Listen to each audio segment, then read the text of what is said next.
На главном корпусе, третий, четвертый, между третьим и четвертым. А там люди есть? Да, Поднимай наш состав. поднимаю. Начальника поднял.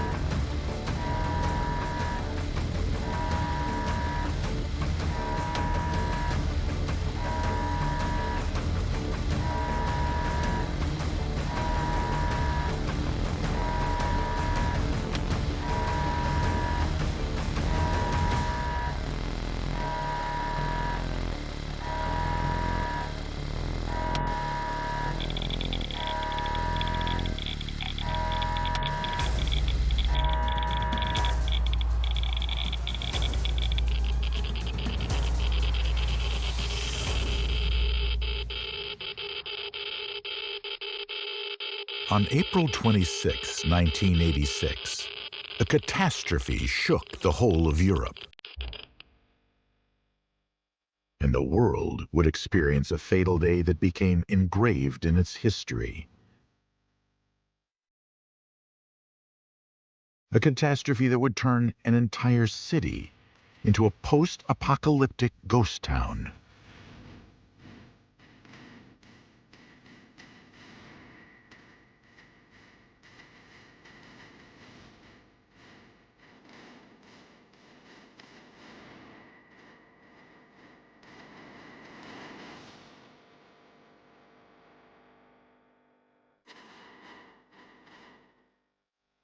A disaster that revealed the true devastating nature of nuclear energy in the wrong hands.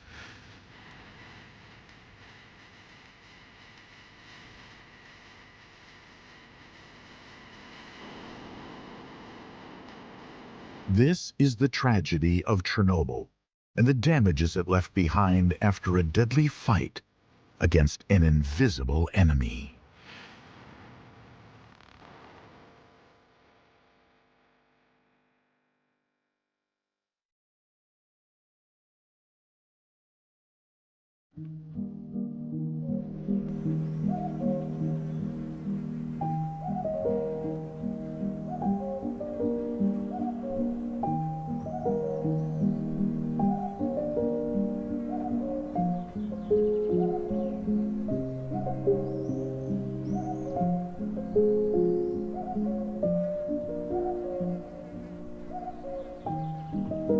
This appears to be pristine wilderness, a world full of life.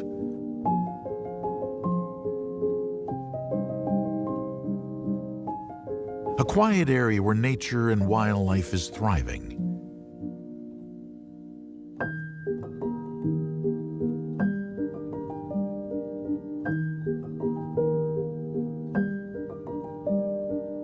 This could be paradise on Earth. But it has a dreadful secret.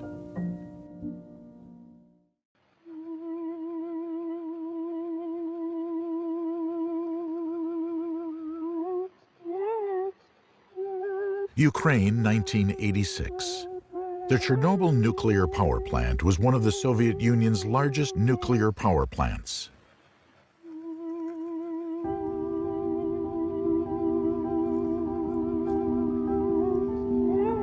Located 60 miles north of Ukraine's capital city of Kiev and near the border of Belarus.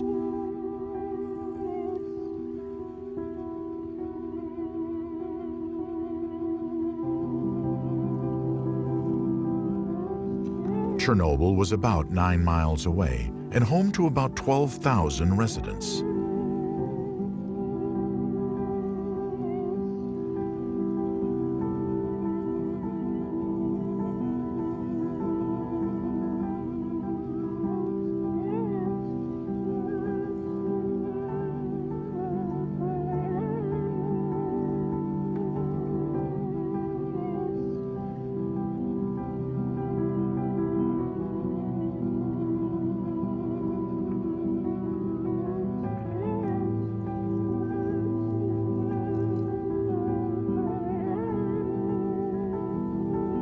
Closer to the plant, only 2 miles away from the reactors, the city of Pripyat was built in 1970 as a home for the plant workers.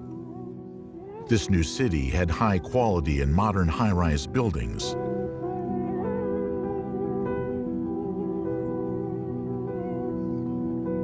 Pripyat housed almost 50,000 people.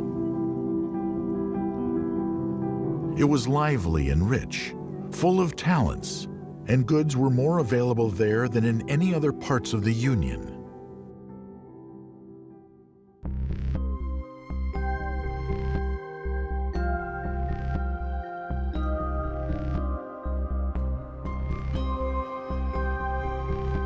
Pripyat was the perfect execution of Soviet planning and ideology. It seemed to be promising. But its future wouldn't be the bright one that had been predicted. In the spring of 1986, its fate was sealed.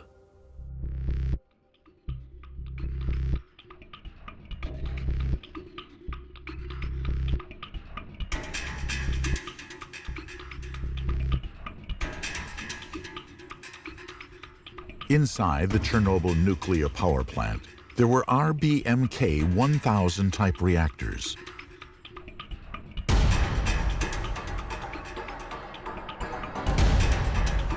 They would be proven to be highly dangerous due to having a design flaw.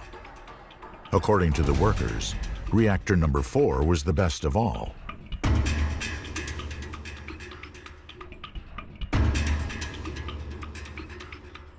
It turned out they couldn't have been more wrong.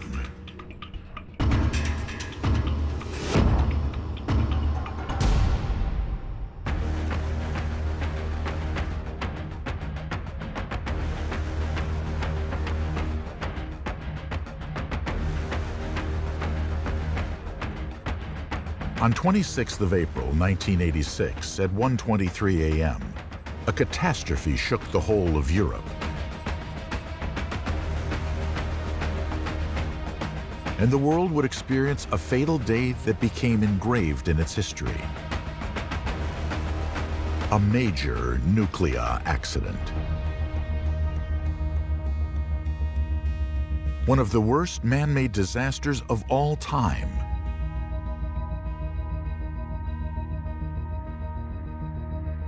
The largest nuclear catastrophe to this day.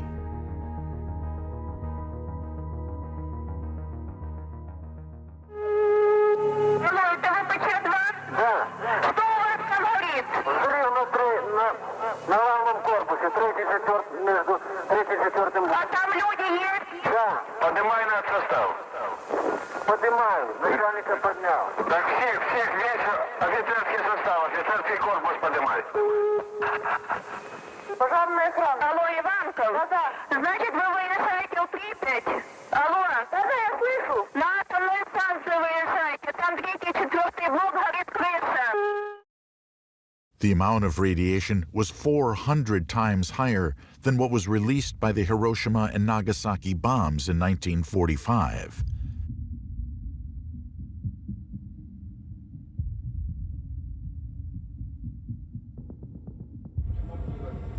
A radioactive cloud spread over the entire European continent.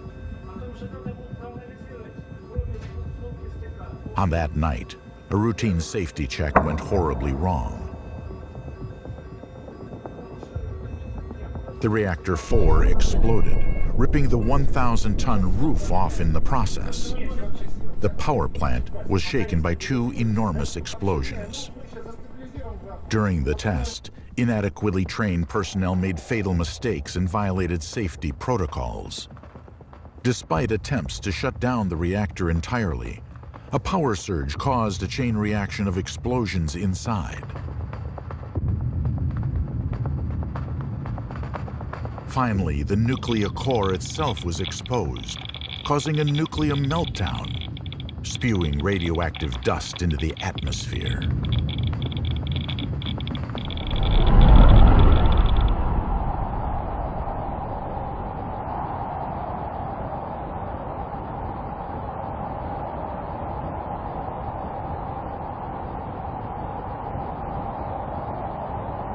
In the springtime of 1986, where flowers were supposed to bloom and nature come back to life. A whole ecosystem was disturbed, broken.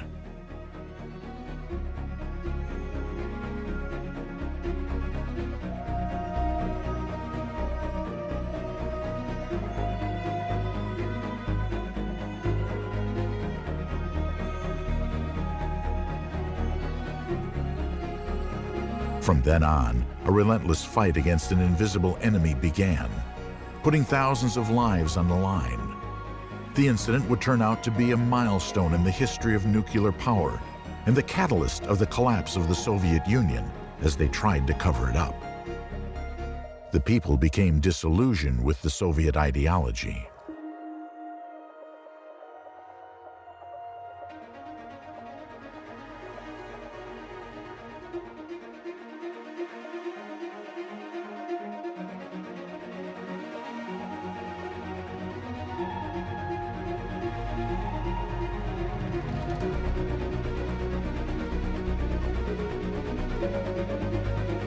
The station immediately became unsuitable for human life, and this disaster will haunt its inhabitants and have repercussions on the country for thousands of years.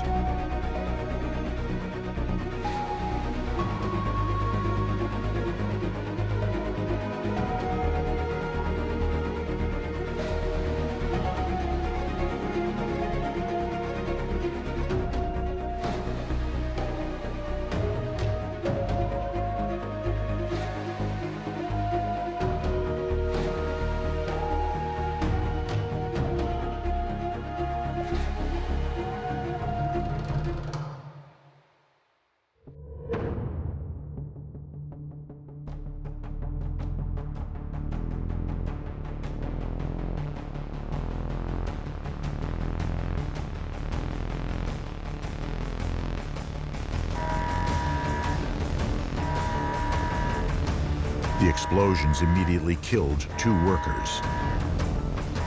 They were the first to die within hours of the accident.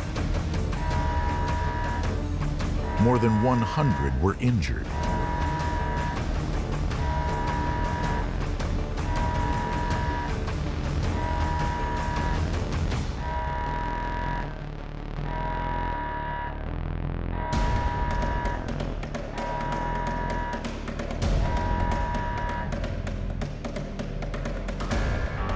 The first firemen to arrive at the scene battled the fire heroically, and without any adequate protective equipment, unaware of the radiation seeping into the atmosphere.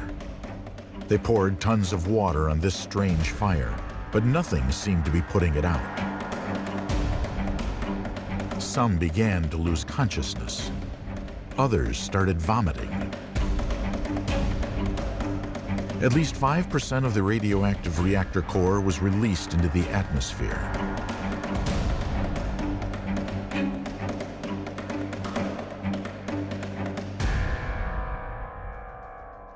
People were urgently rushed to the nearby hospitals.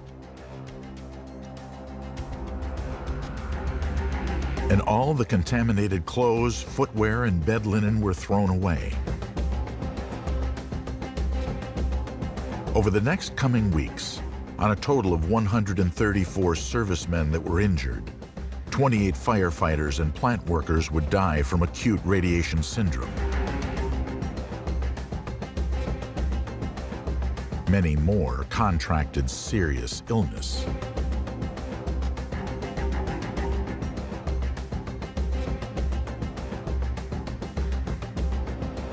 They were the first victims of Chernobyl.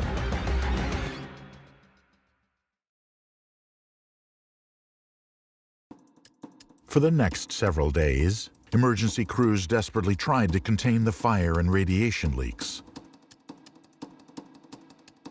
The death toll kept climbing.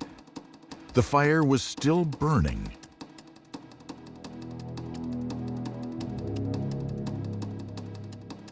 On the 3rd day, 80 helicopters were sent from Moscow to put the fire out. When they arrived, the temperature made it impossible to get close. From the air, soldiers threw out 80 kilograms of sandbags into the blaze with their bare hands to fill up the reactors and smother the fire. In 2 days, 2,400 tons of lead would also be dropped into the reactor.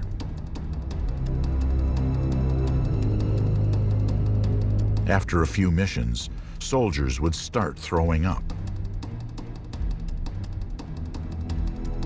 It was heroism. It had to be done. There was no better solution. During this operation, 600 pilots were contaminated with radiation. There was despair and hopelessness as the situation seemed impossible to deal with. Flying around in helicopters wasn't enough. They needed to get closer and down into the core. But how? Something had to be done to keep the magma from melting down.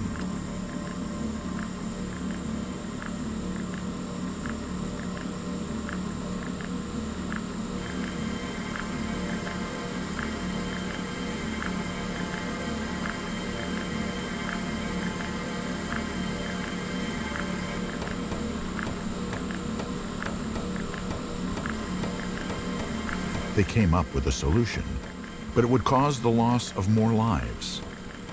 They built a 550-foot-long tunnel below the reactor. The fire took 10 days and 250 firefighters to extinguish it. However, toxic emissions continued to escape into the atmosphere.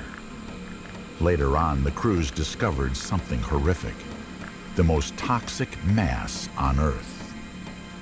A solid, large radioactive mass of melted nuclear fuel, metal and concrete, located beneath the destroyed Reactor 4. The radiation readers made it clear that what was inside was something to be avoided. They called it the elephant's foot. Scientists believe that it is going to emit radiation for many centuries to come. In a month, 10,000 miners would be sent to work there, facing extremely dangerous conditions.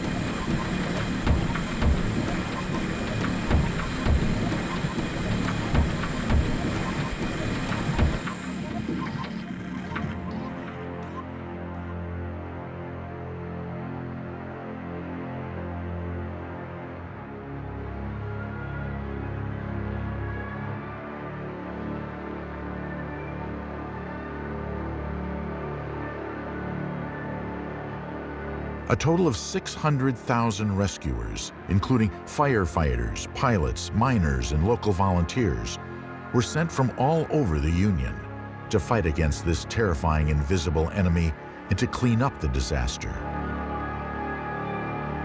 These people would be called the liquidators.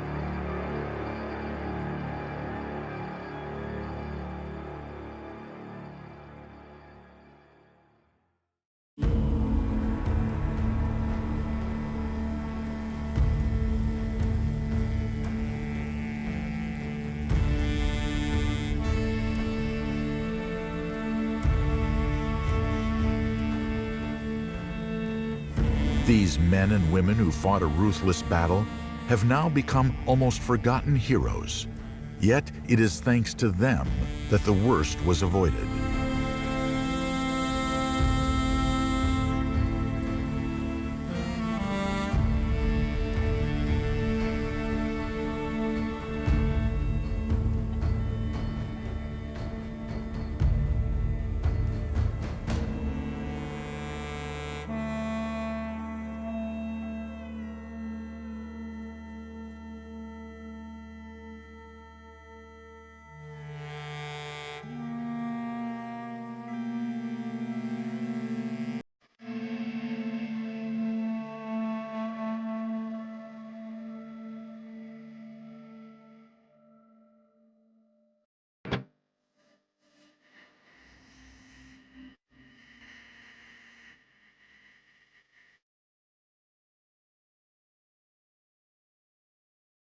At the Kremlin in Moscow, 8 hours after the disaster, Mikhail Gorbachev, leader of the Soviet Union, received very limited information on the situation.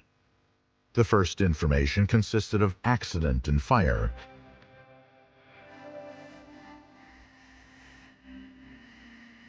but no word about an explosion.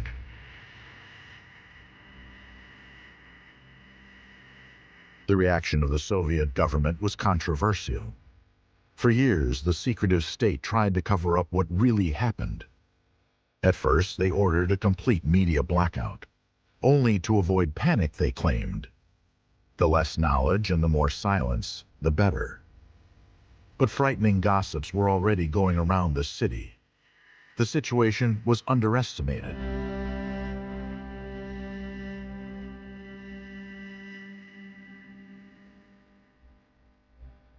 No one really knew the scope of the accident.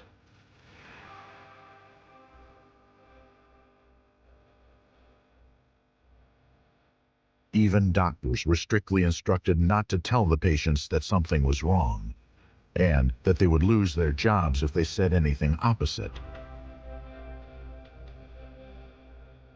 A few days after the accident, and despite alarming radiation levels, authorities still encouraged people to participate in May Day celebrations, even in areas they knew to be seriously contaminated. Disturbingly, all footage of May 1st, 1986 has now disappeared from the Ukrainian National Archives.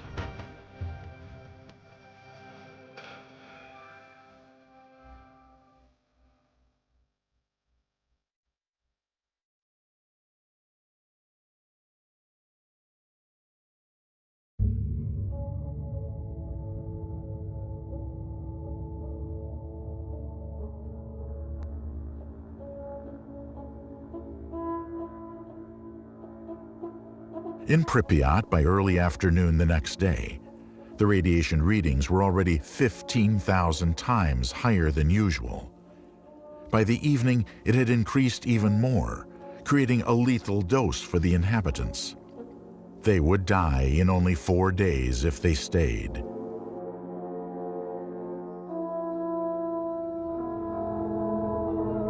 Even on photographs, radiation was visible.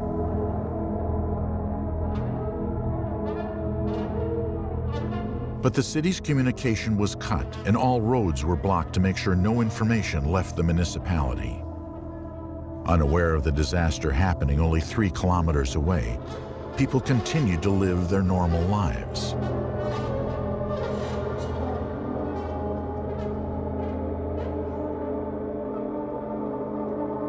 Children continued to play in the radioactive sand of the amusement parks, while radioactive particles were falling on the grounds.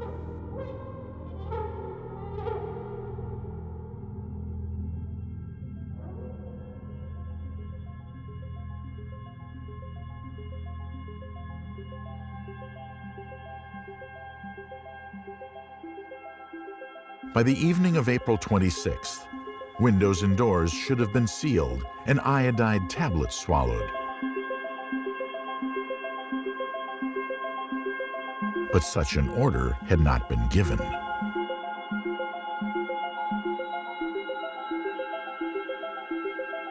The government only started distributing iodide 10 days after the explosion. Wrong doses were also administered to children. By that point, it was useless. Iodide can protect from thyroid cancer only if it's given in the right time, a maximum of 18 hours after exposure.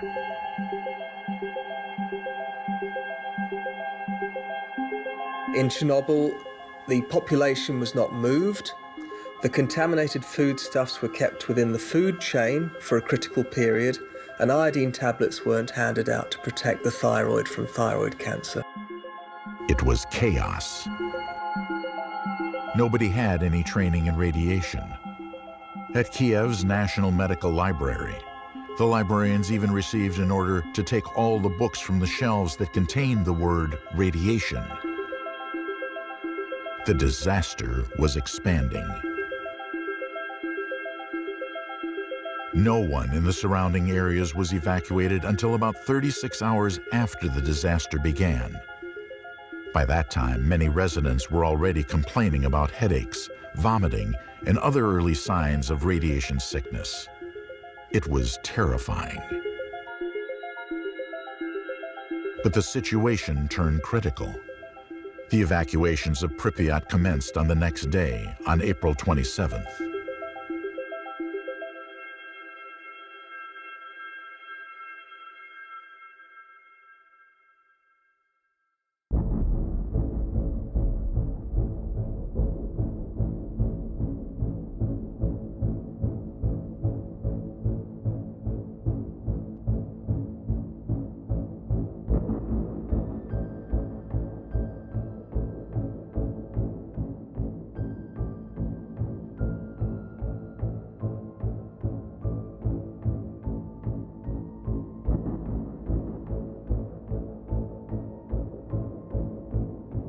The people living around Chernobyl were finally notified about the accident.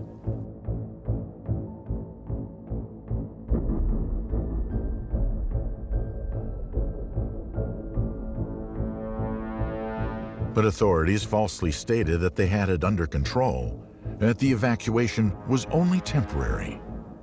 Only the most necessary belongings were needed. Personal documents and some food, they were told.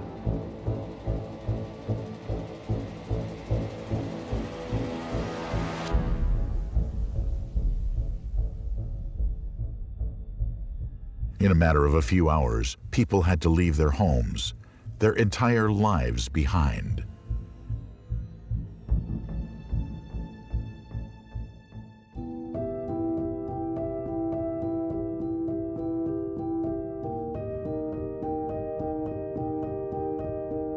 They were told that they were leaving for 3 days only.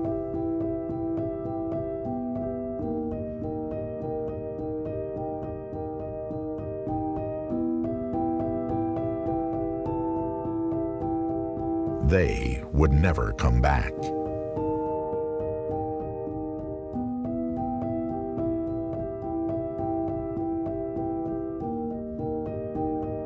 The evacuation was a massive operation.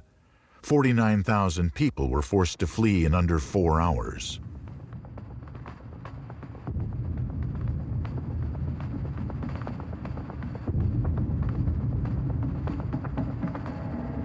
Officials finally closed off the area by May 14th, establishing an exclusion zone around the reactor and evacuating another 116,000 residents. But it was too late. The damage was done. Somebody at the top has to decide what's going to happen. But what I don't think will happen is that they will suddenly, as it were, come clean and become very open, allow international inspection and so on. What is much more likely to happen is that in the course of time, new information will be released in dribs and drabs. But this will come out as they see fit. They're not going to suddenly open the doors to people to go in to see what's happened, and I don't think that they're going to accept international aid either. People were moved to other regions in Ukraine, and most of the power plant workers were sent to Kiev. In total, some 350,000 people were evacuated.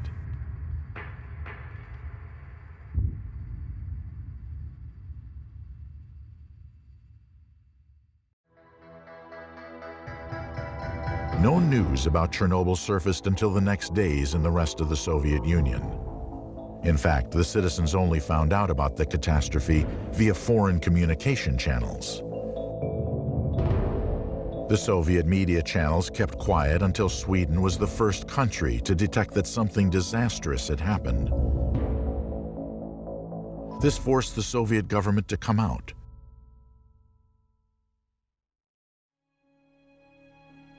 Such a massive disaster was impossible to hide for long.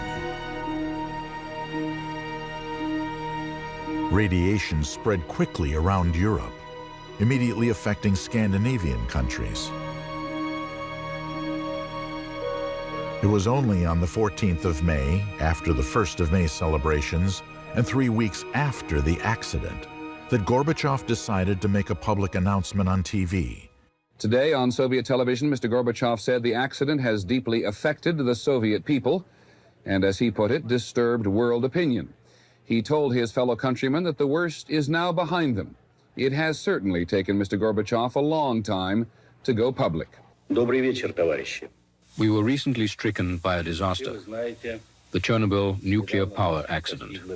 It deeply affected the Soviet people and disturbed world opinion.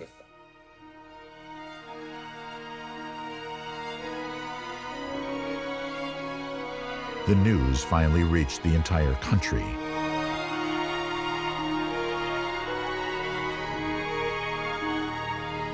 The White House says Mr. Reagan's attempts to discuss the situation with Mr. Gorbachev personally have been ignored by the Kremlin for 4 days. Not very much. They're usually a little close-mouthed about things, with your exception. We don't think that they have provided as full and prompt information as they should have. Our own pictures give us information that suggests the casualty rates are higher than those that have been announced by the Soviet Union so far, by a good measure.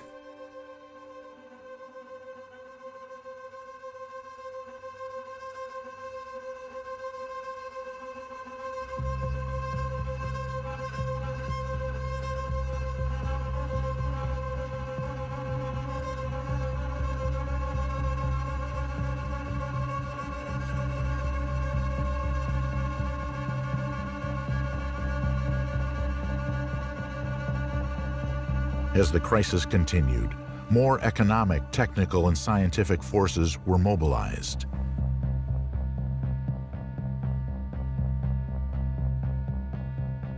It was a frontline emergency situation.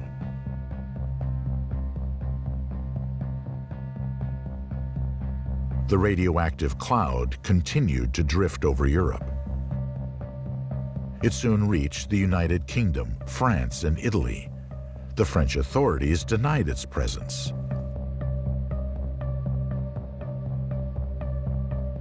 In Chernobyl, the radioactivity continued to climb. Millions of acres of forest and farmland were contaminated, and although many people were evacuated, hundreds of thousands more remained.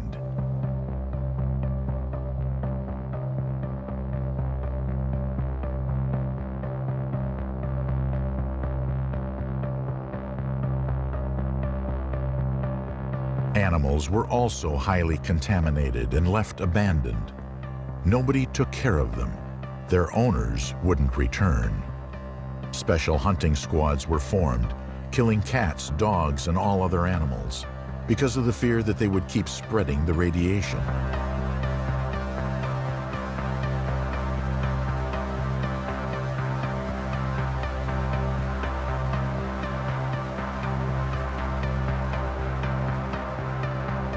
Soon, but unfortunately not soon enough, the entire world realized that it was witnessing a historic event.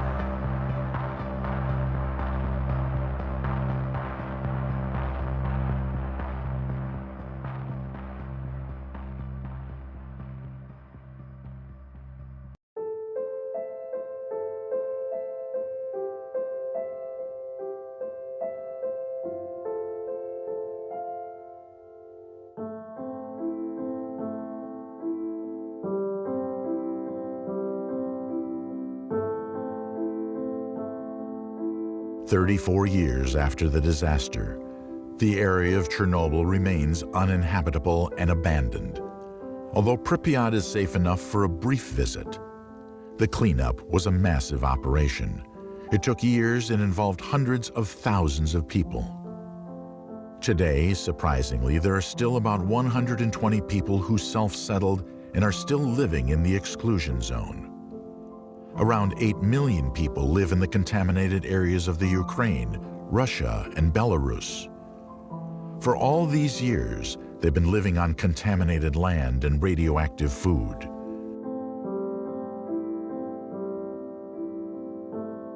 This is an issue that has been systematically ignored.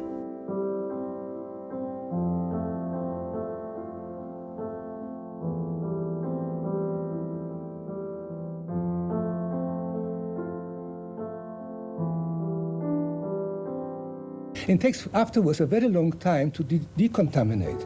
You know that one test in the bikini, which happened many years ago, or 30 years ago, it took years before the people could go back there. And even now, they're not allowed to eat the food grown there. So it may take years and years before it goes back to normal.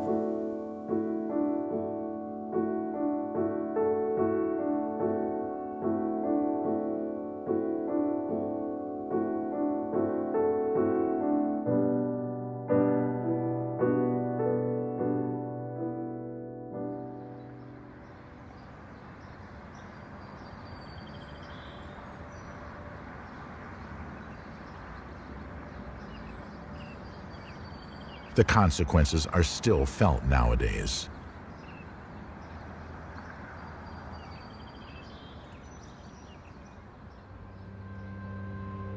Among humans, radiation-induced illnesses and cancer deaths were expected in the long term, including thyroid cancer, birth defects, mutations, and deformations, intellectual and physical disabilities, and overall pain and suffering.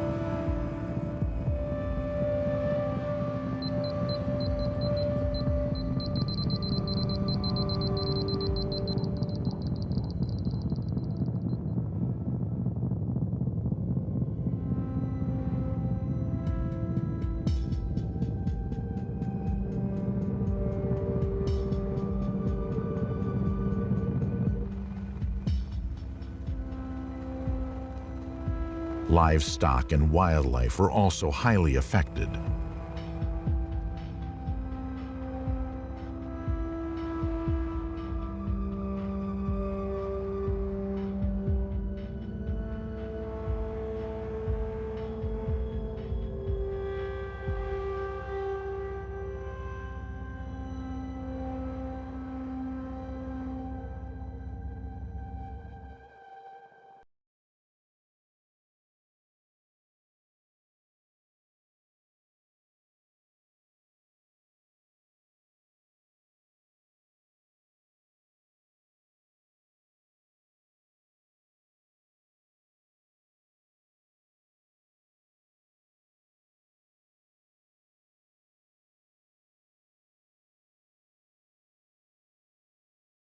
In West Germany, Down syndrome peaked for 9 months in '87.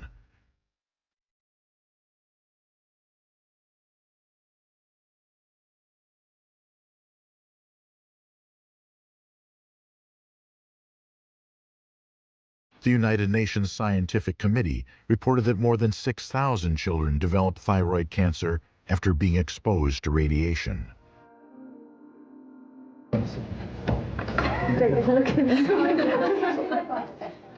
Although some experts have recently claimed that there is no evidence of a major public health impact attributable to radiation exposure 20 years after the accident. The Princess of Wales had asked to visit these children. They're all suffering from diseases which can't be treated effectively in the Soviet Union. 3, like 4-year-old Marcel, have cancers which appear to be connected with the Chernobyl disaster.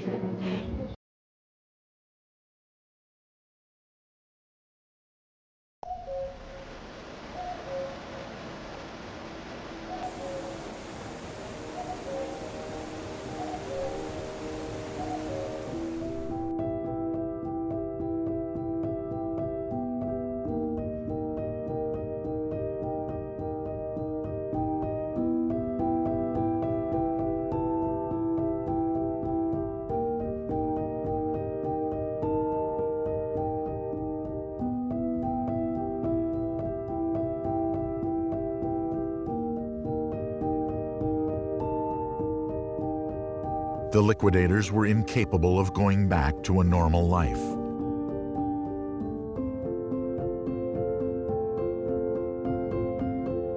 They were all victims of the Chernobyl syndrome.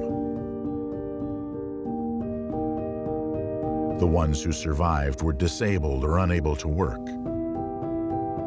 You know, even robots couldn't work on top of those buildings because of the radiation. And so they sent people.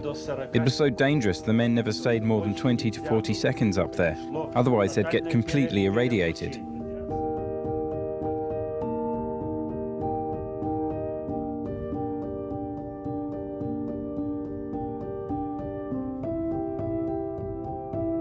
Anatoly Vinokur used to work as a hospital attendant in the area. He was sent to the site just minutes after the explosion. The doctors found radiation burns on my face, in my thoracic cage and in my throat. I could hardly eat. And through my window, all day long, I saw a car that drove big black bags straight to the cemetery. Today, Anatoly suffers from a dozen illnesses, all as a result of the exposure to the radiation. And with a small pension to live on, he struggles to cope with the medication expenses. The association Soyuz Chernobyl offers financial support to victims like Anatoly. Its president says that many of them have the impression they have been forgotten. Medical help to the people of Chernobyl has shrunk 8-fold. Today it's only 6 million hryvnias. That's equivalent to 20 euro cents per person per year. The Ukrainian government has no respect.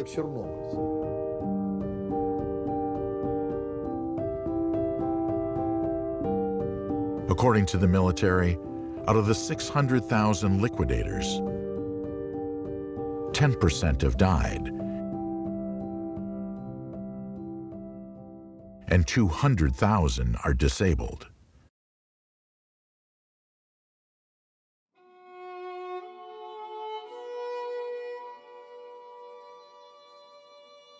The real amount of radiation these people are exposed to has never been revealed to them.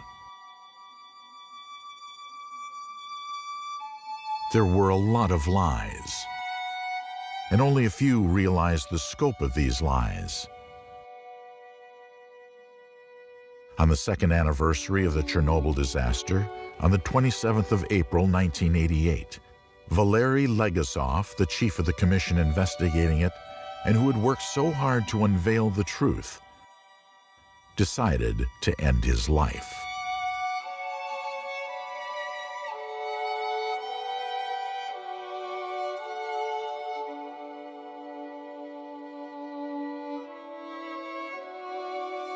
He had recorded and hidden the tapes blaming engineer Anatoly Dyatlov, who was in charge of the safety test that resulted in the disaster, and other superiors for the incident.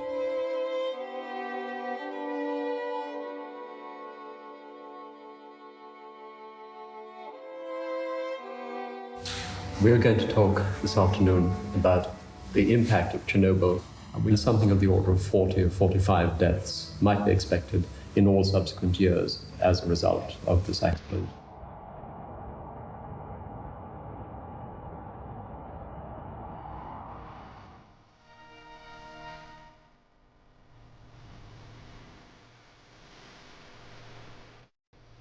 To this day, only 59 deaths have been officially recorded and attributed to the disaster.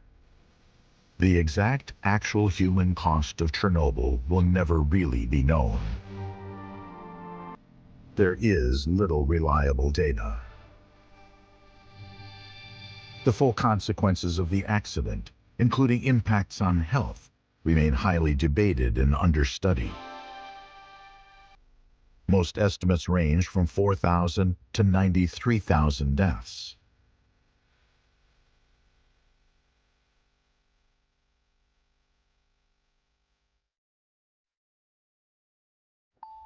In the first few months following the catastrophe, Pripyat became a conservation reserve.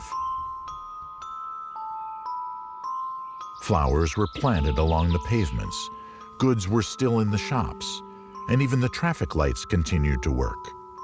But there was no cars and no sign of human life. As time passed, the city became more and more empty and silent.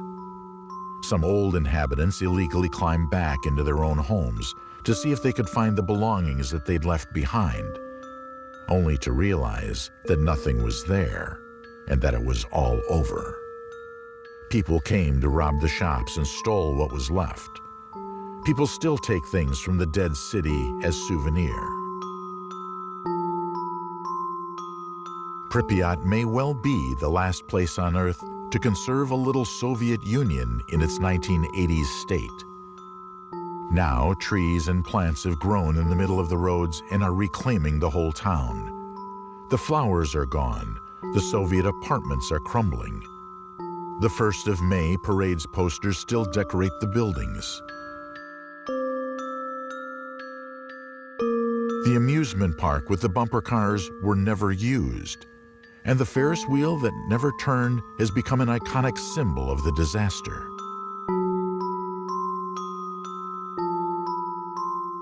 In the areas just outside the exclusion zone, people are beginning to resettle. The deadly disaster of Chernobyl and the ghost town it left behind fascinated many people. Surprisingly, it even became a tourism hotspot. In 2011, Ukraine opened up the area to tourists. The town gives us a glimpse of what a real post-apocalyptic world looks like. Deserted towns, abandoned buildings, overgrown streets, high grass, rusty vehicles, everything crumbling, breaking, and among these, wild animals. It attracts numerous tourists who are interested in its history, in its danger, and in immersing themselves in the past. In fact, the exclusion zone was ranked the most exotic place for tourism in the world by Forbes in 2009. The zone is visited by more than 70,000 people from all around the world every year. This place of tragedy became a legend and is popular among photographers and authors. It is also featured in movies and video games. Even illegal visitors began to sneak into the no-go zone. Hunters and explorers who are looking for an adrenaline rush or hoping to find scary scenes and objects still enter the sites that are strictly prohibited. It is said that the town will fall completely into ruin on its own in the next 20 years. The city that was once so full of life only left eerie memories. The city that once represented hope and triumph represents today destruction and defeat. Pripyat was removed from the maps.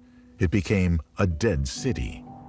However, today, it seems that nature has started to come back to life again.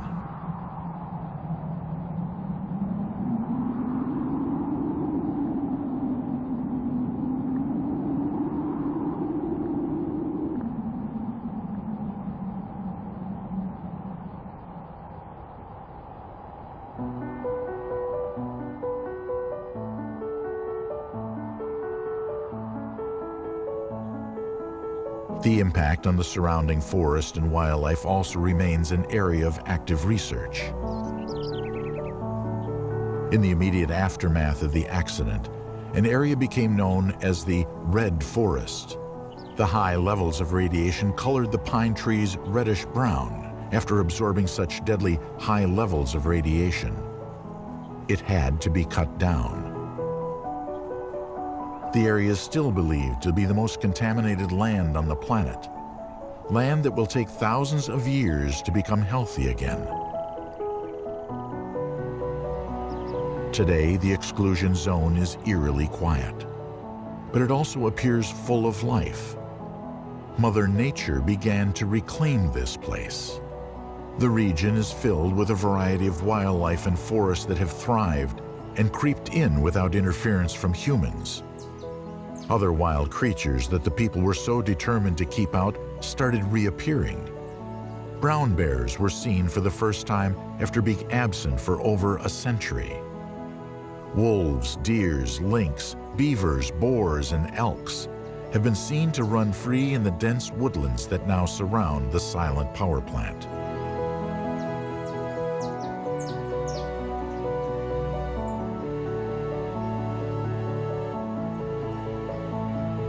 The man-made disaster that ruined this place turned it into a unique sanctuary for wildlife.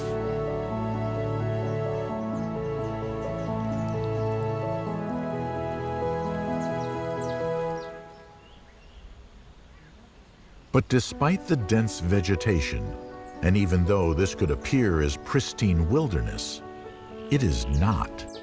It is still a contaminated, deserted wasteland. The area has recovered to some extent, but is far from returning to normal. The animals are still radioactive, yet due to the exclusion of human activity, there are a lot more of them now, and they are ruling the place. This is the bittersweet paradox of this place. 3 decades later, it is not certain how radiation still is and will be affecting wildlife in the years to come. But it seems that nature can triumph, even when man has done its best to destroy it. The Chernobyl power plant continued operating after the accident. More than 10,000 people worked there, and appropriate conditions had to be provided somewhere near the reactors. It took the government about a month to decide what to do with the damaged reactor. On May 20th, 1986, they finally decided to conduct a unique project. It was going to be hidden and sealed. An enormous reinforced concrete and metal structure was built around the damaged Unit 4. The sarcophagus, intended to act as a shield to contain the radiation. The giant structure's construction took 7 months. This was an enormous challenge, where humans could work for only a few minutes at a time without receiving a fatal dose of radiation. In 1988, Soviet scientists revealed that it had only been designed to last for 20 to 30 years. The Chernobyl power plant finally shut down completely in 2000. However, the sarcophagus condition was deteriorating. It began crumbling down and had a high probability of collapsing. The magma at the reactor's core was still a threat. The government had to come up with a replacement. What remains of the reactor is now inside a massive 32,000-ton steel containment structure deployed in 2016. The new safe confinement began being built in 2010 to cover the first sarcophagus. At that point, it became the largest land-based object ever moved by humans, costing $2.3 billion. The area is safer, but still highly radioactive, and will likely remain as such for up to 20,000 years. Both Chernobyl and Fukushima were level 7 nuclear accidents, but the health consequences in Japan were much less severe, in part because there was far more radiation released at Chernobyl, and because the Soviet plant's reactor was not surrounded by any containment structure, so radiation escaped freely. The disaster sparked criticism of the Soviet government. It also fueled a global anti-nuclear movement. Countries combined their efforts to fight against such deadly consequences.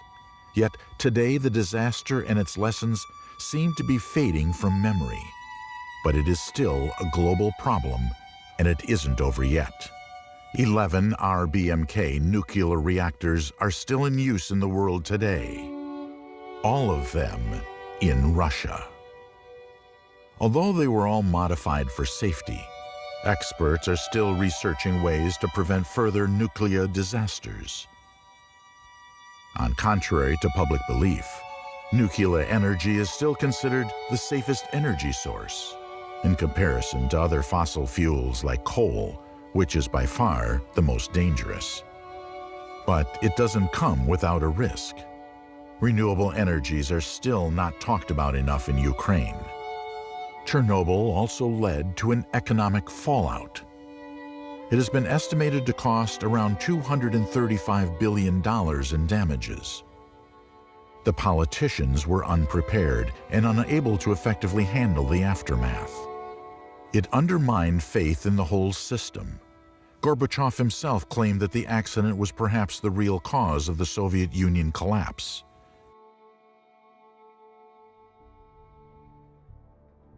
Chernobyl revealed the potential dangers and the true devastating nature of nuclear energy. Chernobyl is a lesson for the present. It warns us about the challenges and high-consequence risks of our ever-evolving modern society.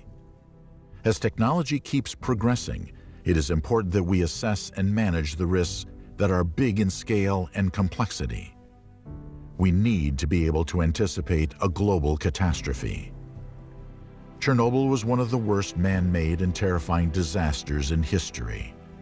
Tens of thousands of lives were ruined, and too many people lost loved ones because of it. But Chernobyl taught us more importantly about the cost of lies. By highlighting the flaws of the system, it revealed how they can lead to disaster, and how the way we tell information about what really happened can cause harm. If anything has been learned, it is that response to such a disaster needs to be based on clear facts, on science, and not fear. Being transparent in today's society is a necessity, because the truth may be elusive, but consequences certainly won't. We're all part of the same planet, and when a world disaster happens, its countries and their populations deserve to know what is happening in order to avoid what happened at Chernobyl. Proper knowledge, protocol, and equipment is necessary.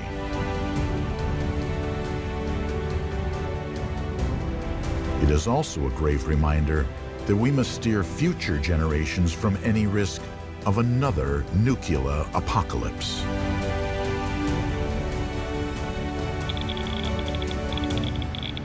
The past cannot be undone, but we can learn from it. Chernobyl is a grave reminder of the power of nuclear energy in the wrong hands and the consequences of lies.